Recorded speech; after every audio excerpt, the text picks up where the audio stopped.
are St. Maarten. You are St. Maarten.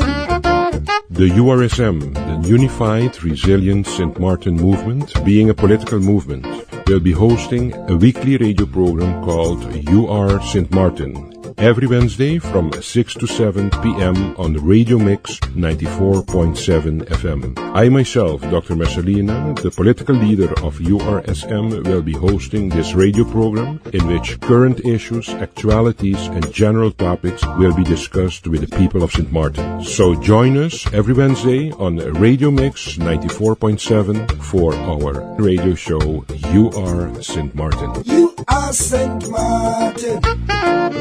You are St. Maarten. Dear people of Sint Maarten, good evening. Welcome to your radio program You Are Sint Maarten on Radio Mix 94.7 FM. I myself, Dr. Messalina, will be your host in this radio program. And I think that by now you all know me. I'm the surgeon here in St. Maarten Medical Center, serving the people of St. Maarten since 1999. And as of October the 10th, 2021, I'm the political leader of the URSM, the Unified Resilient Sint Maarten Movement. And as you know, this political movement will contest the upcoming parliamentary elections for country St. Maarten. And as things are going in St. Maarten, hopefully sooner than later, this parliamentary election will take place. First of all, as you know, the URSM stands for putting the people and the country above self and believe in educating and informing the people of this country. We strongly believe that there should be a sound balance between economic growth and the welfare status of our society. We are, as you know, presenting a weekly program in which current topics, community developments and issues, and the general matters concerning the people of St. Maarten are being discussed. As you know also, the URSM is a totally different type of political party, and that's why we didn't call it a party, because we called it a movement, because we strongly believe that a dynamic party should always be on the move to keep up with the developments of a community.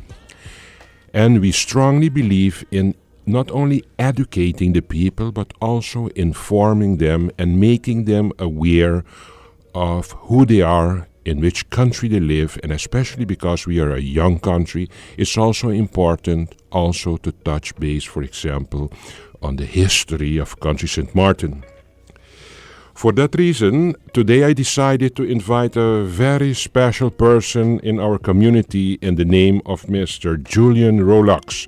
And why did I do that? Because I strongly believe a man with a history, with a record, as Mr. Julian Rollocks can be of great contribution for informing the people about, for example, their country, St. Maarten, the evolution of their country, and especially the constitutional process that took place since the beginning of the Netherlands Antilles until now.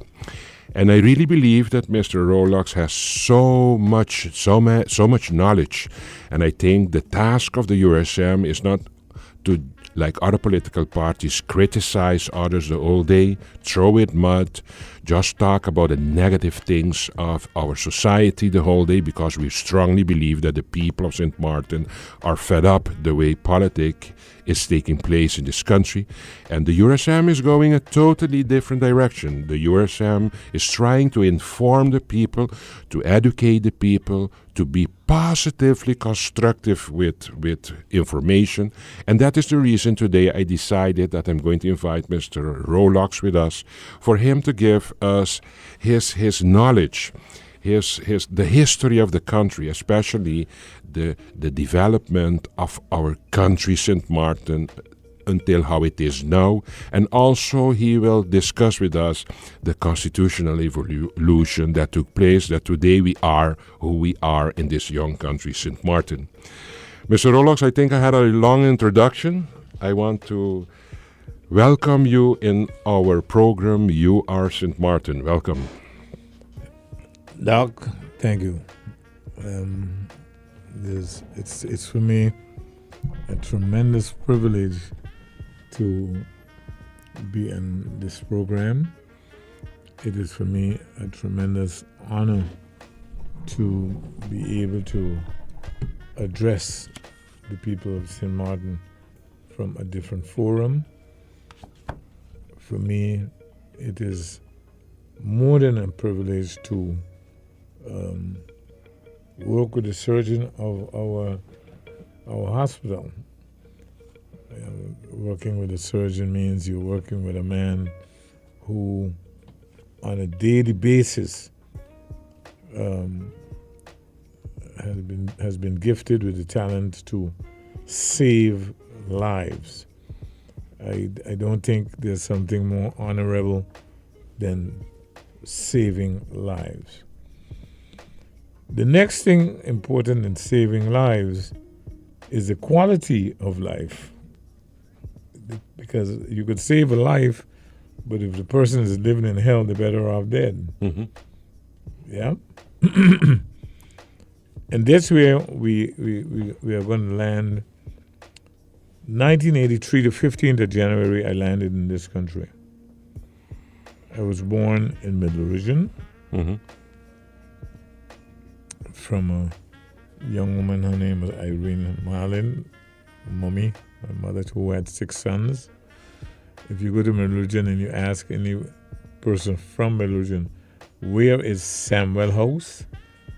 They still can point it out, and that's where I was born. Mm-hmm. Had the privilege to leave the island.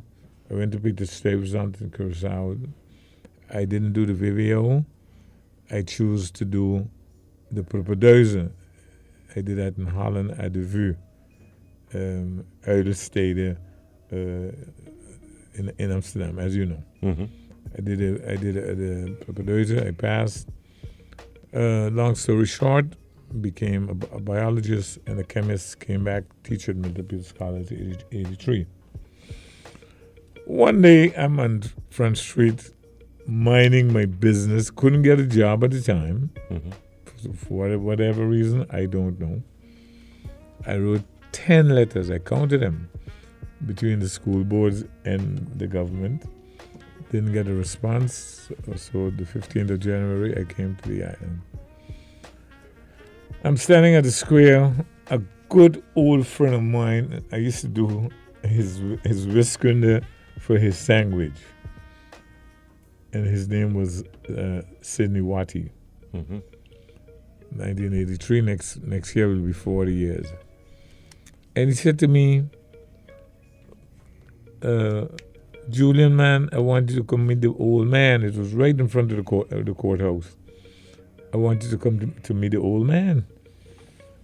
So I said, all right, let's do that. I went to see, met Claude Watty. To make a long story short, he appointed me as Sydney's campaign manager that year.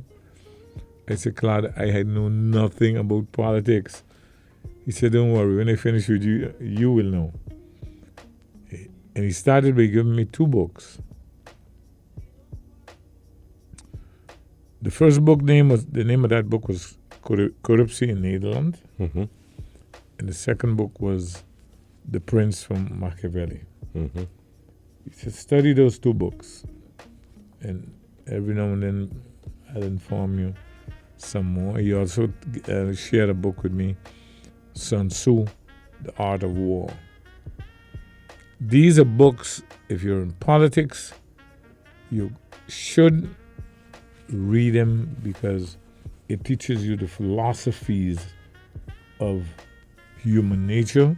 It teaches you the philosophies of war, of Mm-hmm. politics. Joined their party. Fast forward, I end up forming the SAP Yes, I remember the SAP. in 1984. 94, of course. Okay. But the SAP had a great contribution because at a certain moment we see, for example, in the history of St. Martin's politics and constitutional evolution, that we had, of course, a referendum in 1994. Yes.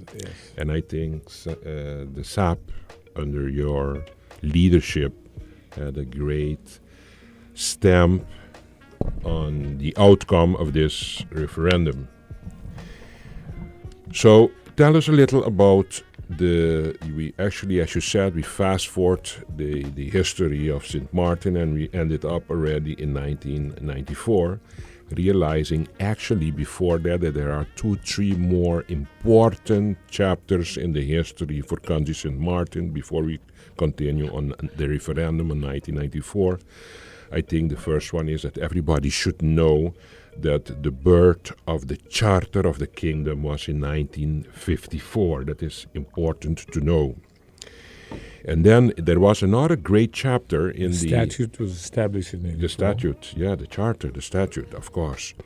And then there was, from 1954, there was a lot happened till, of course, in 1969. We had, of course, the revolution in the 30th of May, 1969. And I think that had a great impact, not only for Curaçao, it had a great socio-economic impact for all the islands. For the Caribbean. For the Caribbean, but also to start with, for the 6 islands forming, in that time, the Netherlands Antilles. No doubt. Okay, and then, of course, there was in between something also that was touching the kingdom was in 1975, of course, Suriname, that was also a part of the kingdom, got its independence. We must not forget it. Right. And then, of course, after 1975, we jumped now to 1986. And I remember a clear statement of a great politician in the past in Curaçao, and that was in 1986. Aruba got its status aparte. That was the start.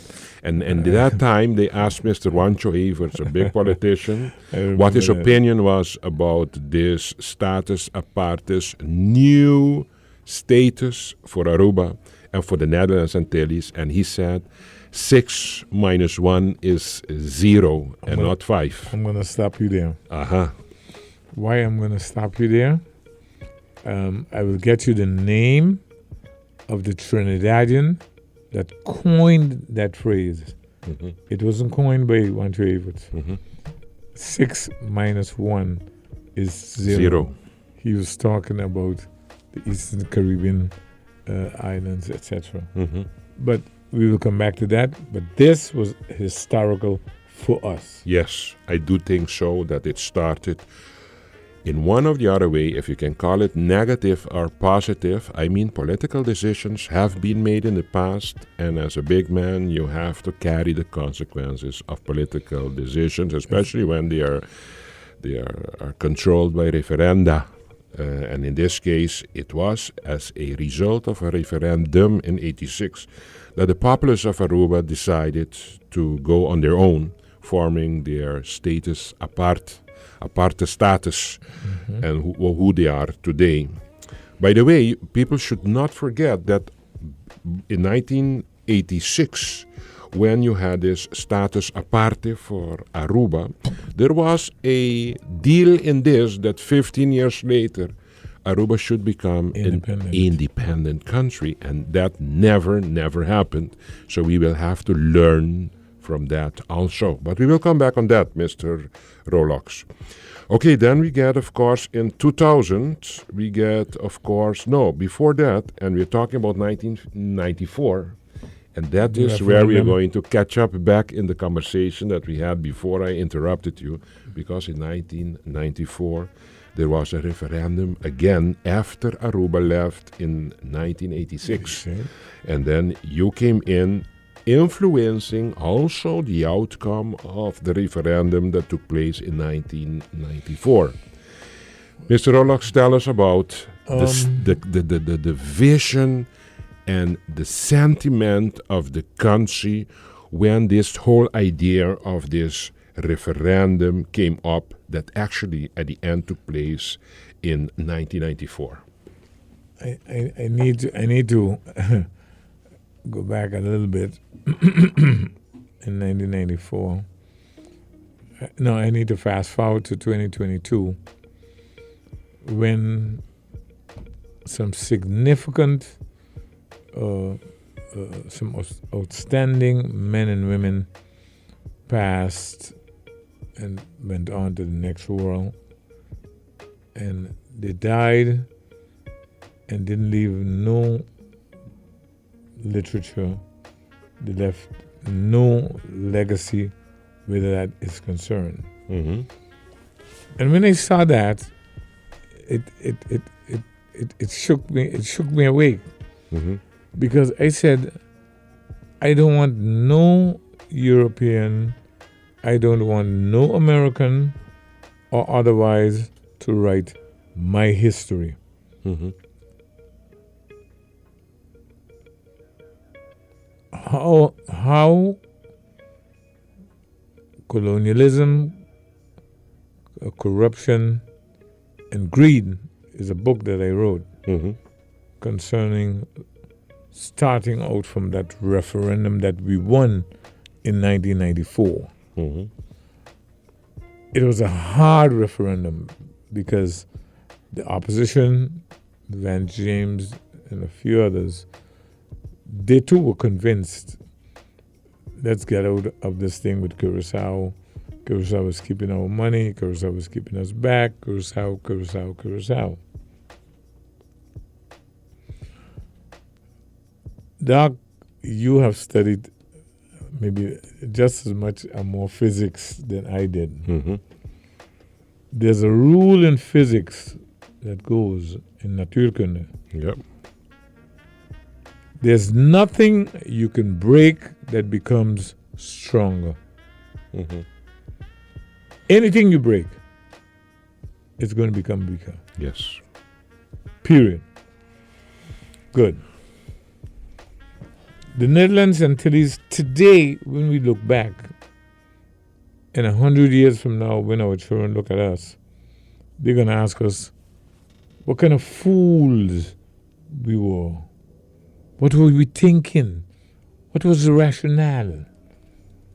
And the only thing I can say today, the opposition main rationale was who was going to become the first prime minister.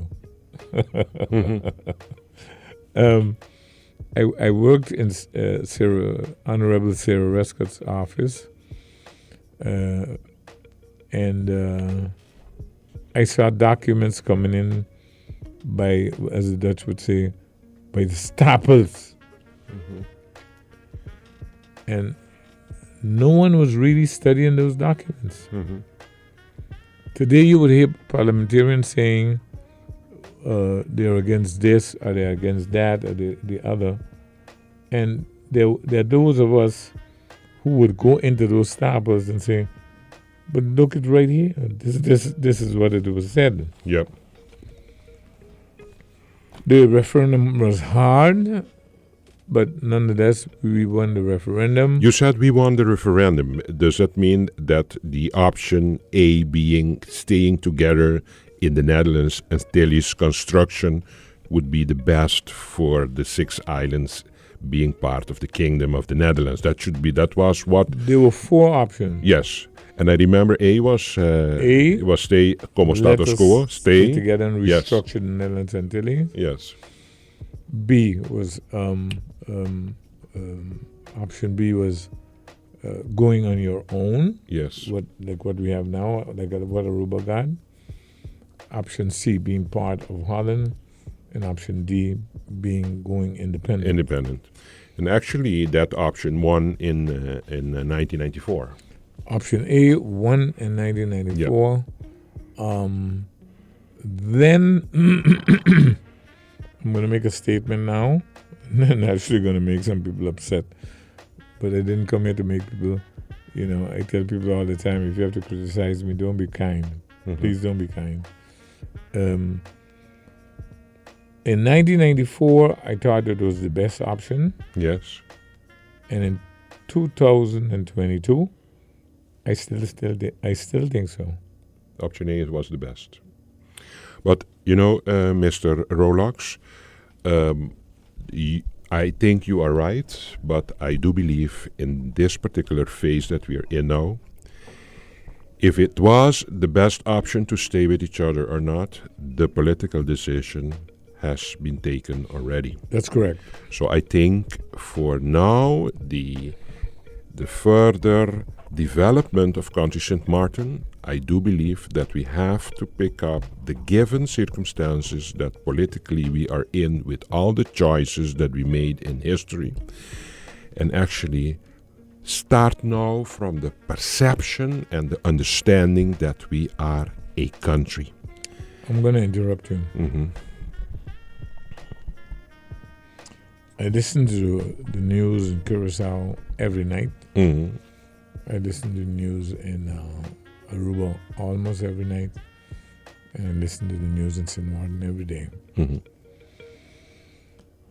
One of the conclusions that I've drawn now, do you realize that Aruba, Curacao are trying to find ways to cooperate? With? On all fronts. Yes. On But all different fronts, they're trying to find ways. Why don't we get together and then approach St. Maarten? yes. And you know, Mr. Rollocks, that is correctly that I realize that is happening. The trend is that the islands are looking back for each other, for support. But I have a side statement to make on this.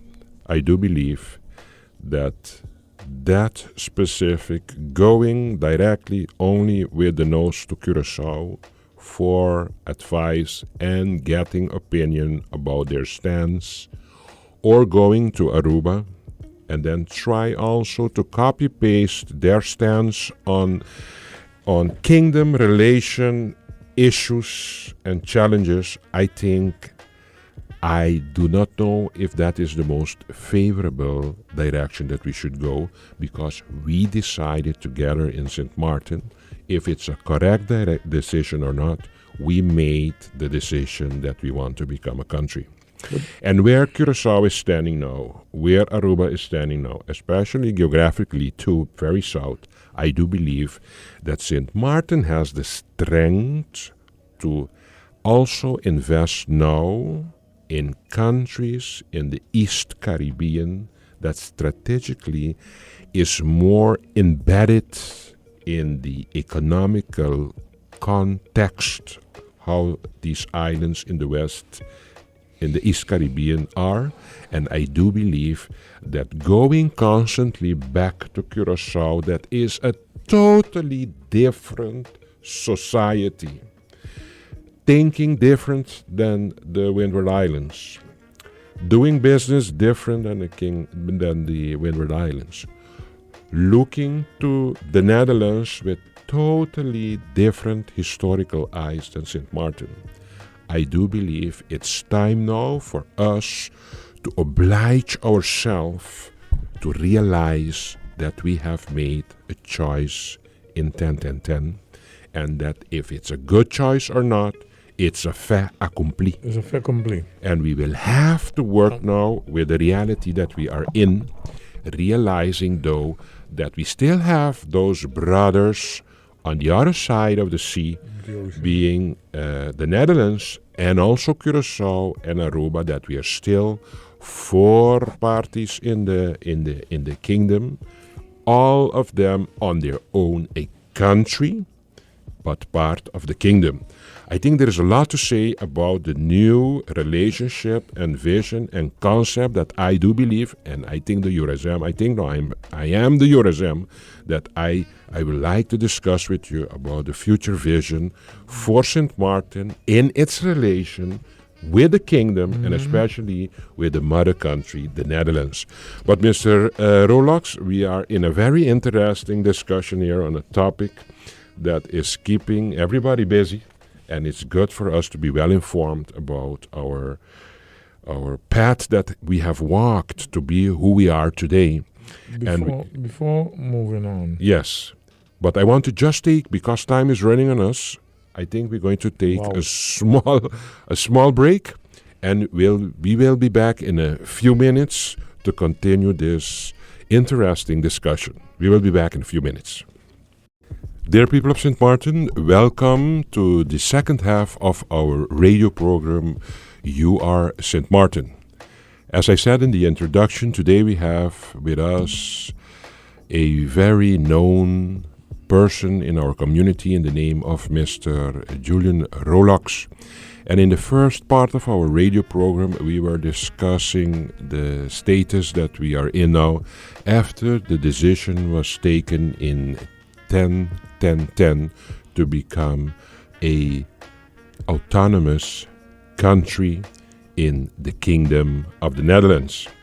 And as I discussed with Mr. Rollocks, I said to him, once we made a decision, if it was in that time a good decision or not, the decision stands. And as an adult, we will have to assume our responsibility and take on with the political decision that was taken in 10-10-10. And now we are where we are with a status of a country in the Kingdom of the Netherlands, being part of 4 countries in the kingdom, the Netherlands, Aruba, Curaçao, and St. Maarten. And as I told Mr. Rollocks in the first half of our radio program, we cannot have the status of a country and still think that we can work in a form that we use the structure still of the Netherlands Antilles, as now we see politicians in Aruba doing, Curaçao and St. Maarten, they are still looking for each other, while actually a common stance does not make sense, because country St. Maarten is a totally different model of a community, a society than Curaçao, and Aruba is a completely different socio-economic other community than Curaçao or compared with St. Maarten. So at a certain moment we will have to disconnect from the basic principle and philosophy that we had. We were one in the Netherlands Antilles. Now we are country St. Maarten, and we will have to fight forward for our country, for prosperity, for country St. Maarten. Mr. Rollocks, and now it's your turn again, because now we are country St. Maarten, and what do you think should happen for this country to get all rights for optimum development and evolution? It's important for the public to know I'm going to be supporting Dr. Mercelina in this coming election for many, many reasons, which I will discuss in another forum. But why would I want to support Dr. Mercelina in the group? Dr. Mercelina is a doctor. And being a doctor, being a good doctor, you got to be a man of high integrity. I have made high integrity a priority for me 25 years ago while I sat in the Executive Council. And today, high integrity for me is still a major position. That's one. 2, I do believe Mr. Mercelina is a mature man. He's a man of knowledge. And he's a man that has a lot to offer St. Maarten. St. Maarten, right now we are in a situation, I don't want to be too derogative, but the young people that are in the seats now throughout Parliament and government, their time will come, but their time is not now. There's a lot to learn. There's a lot. Governing it isn't just getting up in the morning and finding out who's going to sweep the floor or who's going to carry the letters. Governing has to do with vision. Government has to do with decisions. And government has to do with standing by your good or your bad decisions. You just have to stand by them. 10-10-10 was a bad decision. But that is le passé, c'est fait complete. That's what it is right now. I wrote a book and I explained that so much we lost with 10-10-10. But as I said, ça c'est un fait accompli. That is an accomplished fact, so we have to work with what we got. Now, the doc made a very, very, very important remark earlier, which is, let us look at the Eastern Caribbean islands and see what we can do on all fronts, from economics to social, medical developments, to help each other. That doesn't mean that we don't work with Curacao if there's something to work with. That doesn't mean we don't work with Aruba or Bonaire if it's something that benefits both of us. But the proximity of these islands is a benefit. Now, one of my proposals to the USM party, one of the first things is to look at the central bank and have your own central bank. St. Martin's Central Bank. Why? Because we can take decisions without having to go to Curacao, without having to go to Holland, without having to go to no one, but to sit and discuss the benefits of this separation for St. Martin and move forward. One of St. Martin's greatest assets is the fact that we generate a tremendous amount of foreign exchange.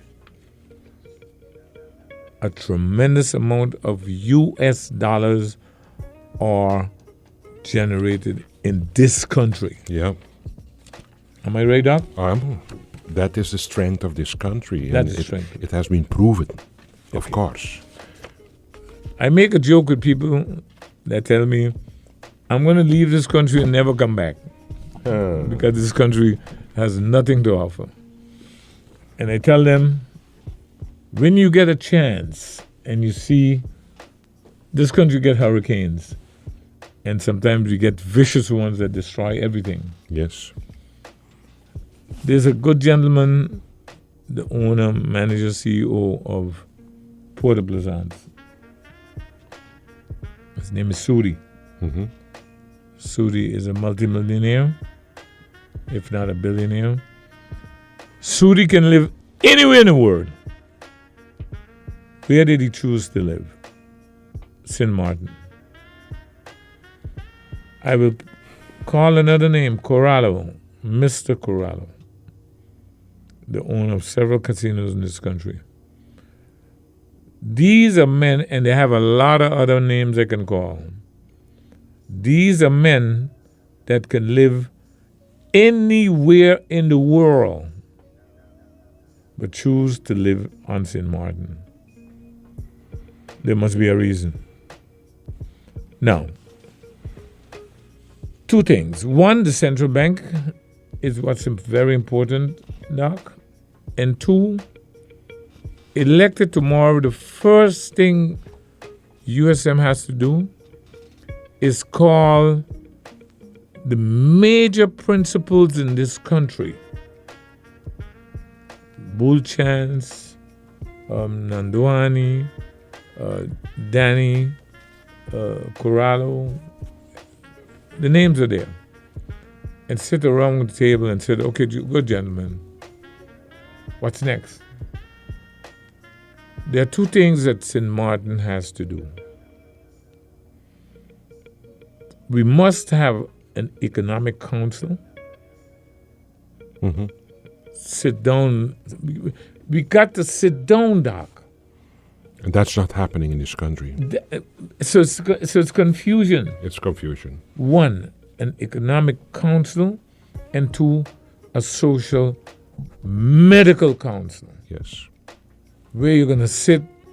What are the priorities For this country. for this country? But Mr. Rollocks, you said something very important. I'm very glad that you touch base on that topic, and that is the I think that the way the structure is now for a central bank for Curaçao and Sint Maarten is not going to work in the benefit of the people of this country, because the way we are moving economically wise completely different than Curaçao. That's one.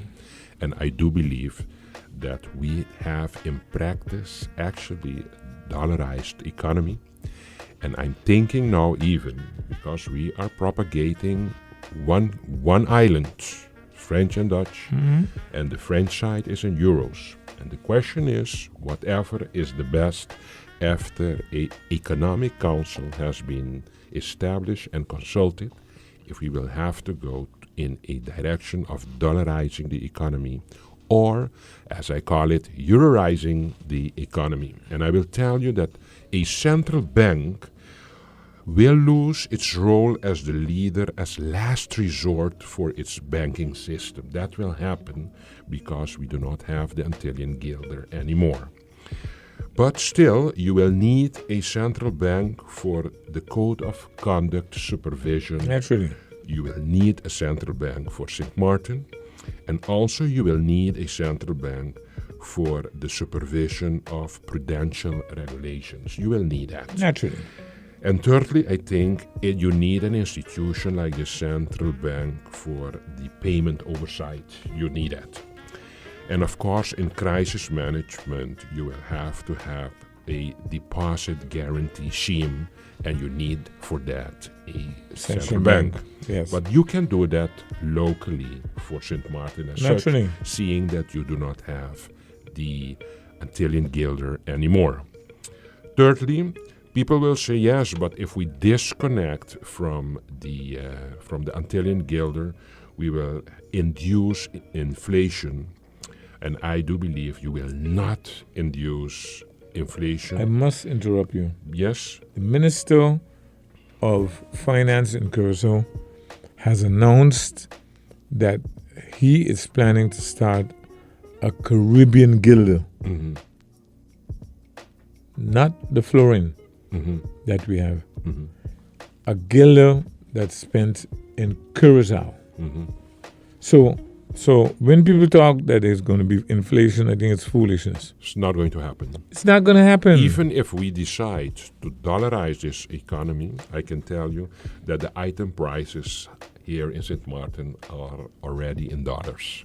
That's one. And secondly, the import prices are also in dollars. So we pay dollars to import, and the local price of items and goods here are in dollars. Dollars. So by now saying to the people that it's impossible to disconnect from an Antillean guilder because you're going to have an inflation, that is an incorrect thought.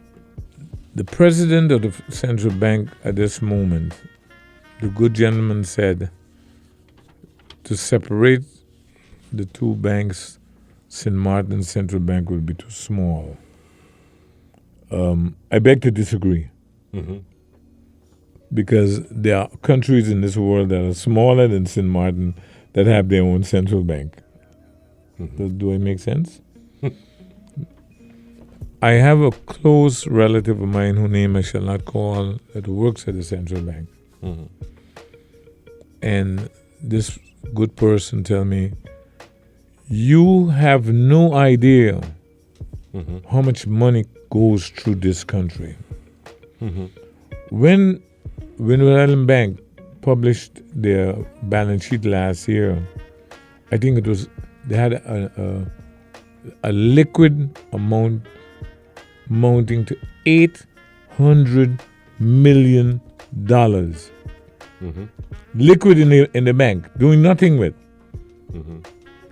A little island, 37 square miles, 50, 60,000 people. Mm-hmm. With that kind of money around, with the right leadership, you could become the Monaco of the Caribbean.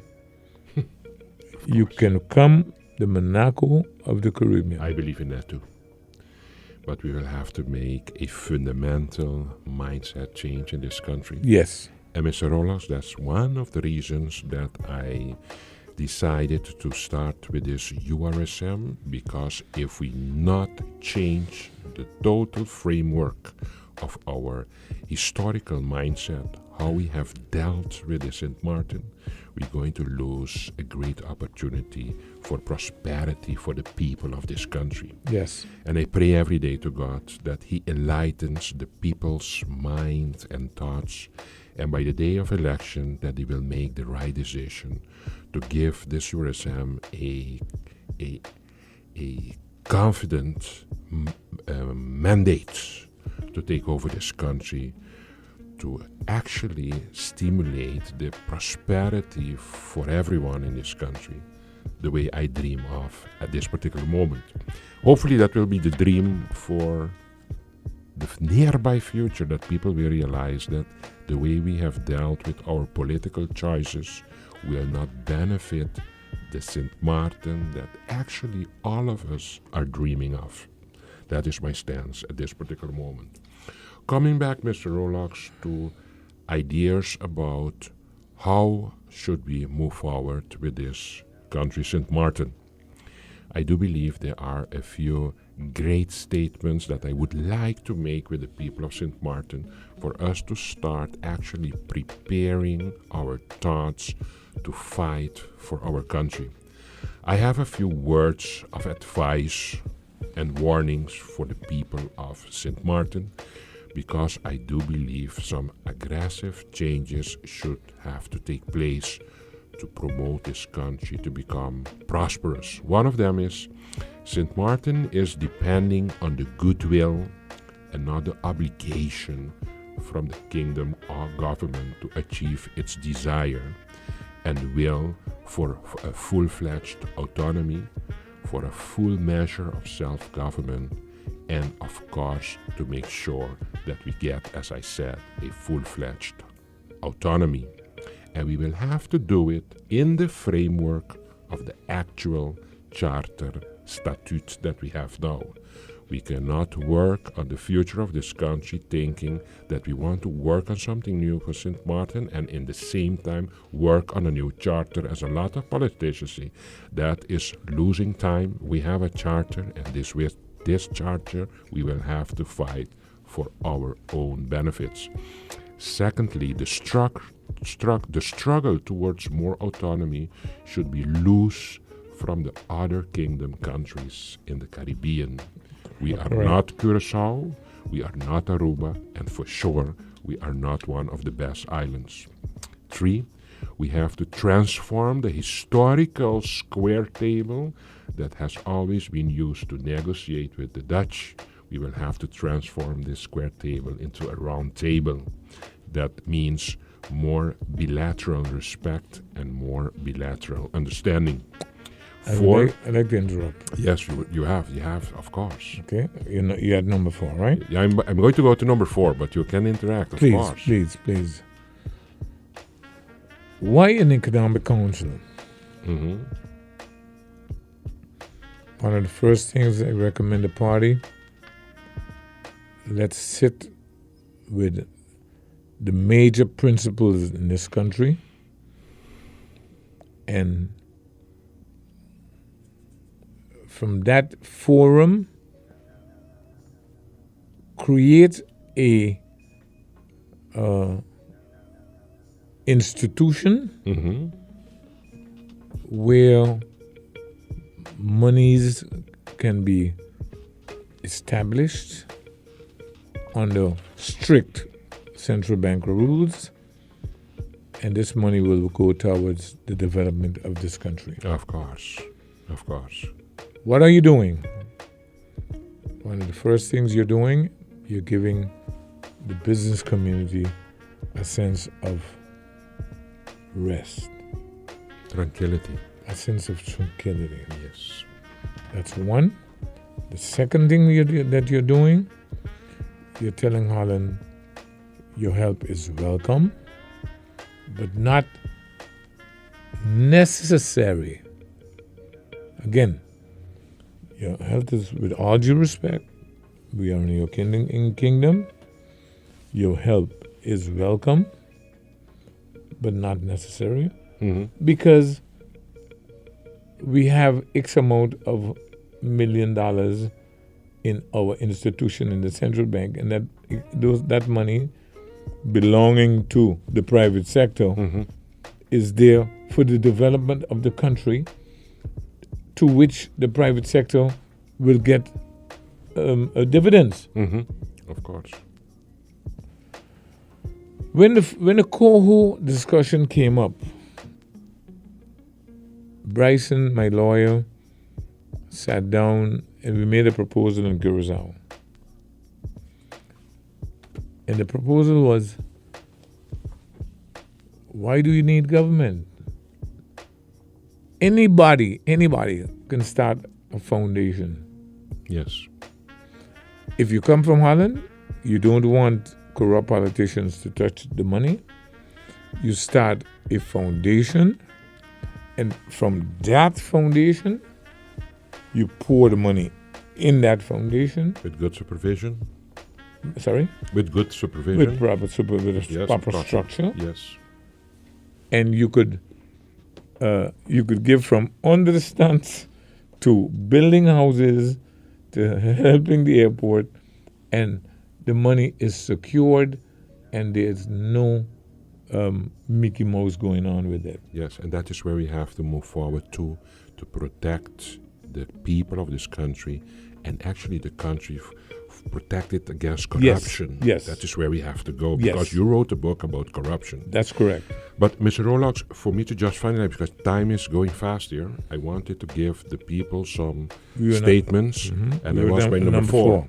And number 4 is what I see happening in the relationship with the kingdom with the Netherlands, is that we are using the media and the press as the negotiation platform to get through with things. And I think the USM, once it's in government, we're going to stop that press media platform, and we're going to do it as adults with a vision, knowing what we want at the table, and at the round table that we are fighting for. We have to realize also that we have to be careful when we are presented packages from Holland that gives instant satisfaction, for example, liquidity. Why? Because those packages most of the time go hand in hand with progressively selling out our pride, our dignity, patriotism, and autonomy. So we have to be careful in what we are accepting from the Netherlands or not, because we have to first of all think we are a country, and our basic drive is to try to do it because the major problem is that we don't know the amount of economic power that we have. Yes. Statement number 7, 4, 5, that is 6, the greatest power of our country being multiracial, multicultural, and multinationalities will on the other hand make it more challenging to acquire common grounds as a mandatory condition to define and crystallize the constitutional future of our country. It's great to have a multiracial community, but it brings its challenges with it too.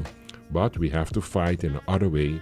We will lose some patriotism with multinationalities, but we can work to get more country identity if we do it in the right way. Another point is we should not be anti-Dutch. We should be anti-colonialism, anti-oppression, anti-dominance, anti-inequality. But we should not be anti-Dutch. That is a stupid mistake we're making. It doesn't mean nothing. Doesn't mean nothing, but always it's about you have for the Dutch. You're against the Dutch. I'm not anti-Dutch. I'm for the people of Sint Maarten, and I will fight with dignity. Anti-colonialism. Yes, but I'm not anti-Dutch. We are in a totally new era of thinking and living. We are not anti-Dutch. Any agreement that you make with any entity around the world, you have to stand for your country. Of course. Period. That is what the USM wants. And one more item is the essence of Sint Maarten shall never be lost simply due to the Dutch passport one holds. People think if I go for change my passport, no. we can stay with our Dutch passport. Naturally. We have to. According And to I said to you, we have a Dutch passport and we are not against the Dutch. And in the United Nations, it is stated Holland has certain obligations towards us without touching our Dutch passport. And one last thing I want to say, reaching to the as we are closing, almost closing. Okay, one last thing. The idea of working with the Eastern Caribbean is a brilliant one. Mm-hmm. We have built a magnificent airport. Mm-hmm.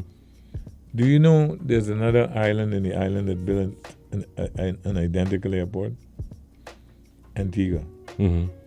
Antigua built an identical airport. Mm-hmm. Why Antigua? Why Sint is doing something similar? Because they're copying us.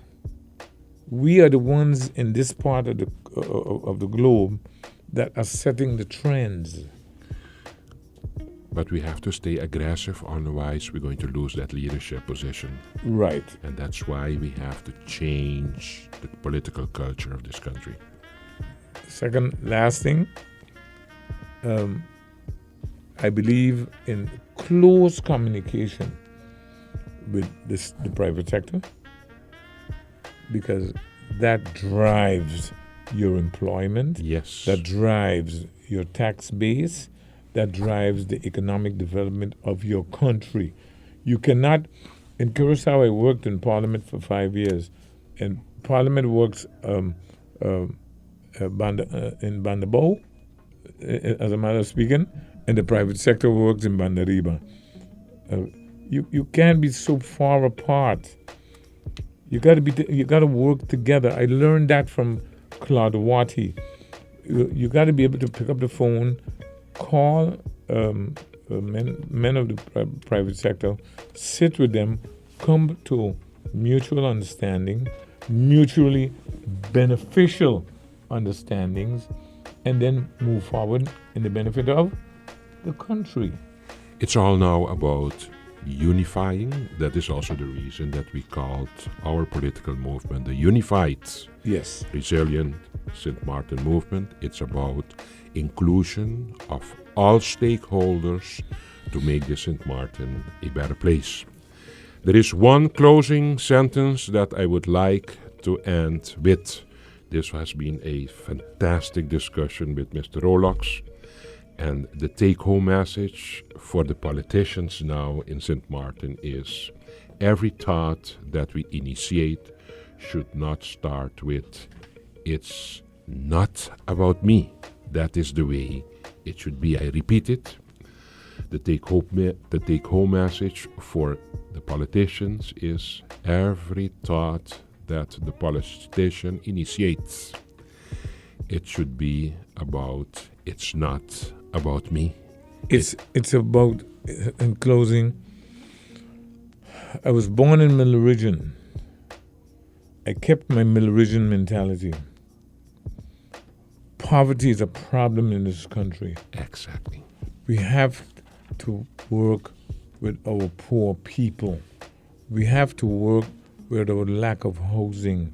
We have to work with our lack of jobs. And how can you do that without working without the private sector? We cannot. We will have to do it all together. Mr. Rollocks, for me it was a great honor to have you as an invitee in our radio program. You are Sint Maarten, really out of my heart. I'm very grateful that you accepted my invitation. I'm also very honored that you carry this URSM in your heart, because you understand the basics, the philosophy and the ideology of this movement for a better Sint Maarten. Once more, I would like to thank you for being with us in this radio program. Ladies and gentlemen, once more, thank you for being Humbly accept. Thank you. Ladies and gentlemen, I want to thank you for being today with us in this radio program. I'm inviting you, of course, for again to be with us next week Wednesday from 6 to 7 on Radio Mix 94.7 FM. Looking forward to have you with us next week. I wish you all a great evening.